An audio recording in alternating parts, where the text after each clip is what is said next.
अस्सलामुअलैकुम नाज़रीन, आप देख रहे हैं A1 ग्लोबल टीवी और मैं हूं नाइला भट्टी। सबसे पहले शामिल करते हैं आज की अहम खबरें।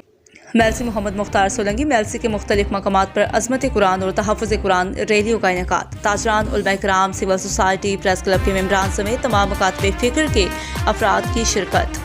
स्वीडन में कुरान पाक की बेहुरमती के अमल से दुनिया भर के मुसलमानों में शदीद गम और गुस्सा पाया जाता है। दुनिया भर में इस अमल के खिलाफ मुजाहरे किए जा रहे हैं। मुल्क भर की तरह जुमा के दिन भी मेलसी शहर को गिरदनवा में भी मुजाहरे हुए।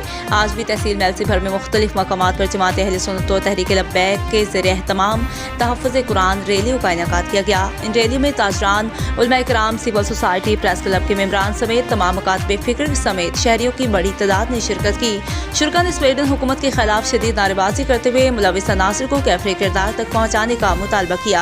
आलमी बरादरी ख़ुसूसन मुस्लिम ममालिक के सरबराहान से मुतालबा किया कि स्वीडन हुकूमत की एमा पर मुसलमानों की दिल आज़ारी करने वाले अनासर का मुस्तकिल और हकीकी मानों में सदबाब करने के लिए अमली इक़दामात किए जाएँ।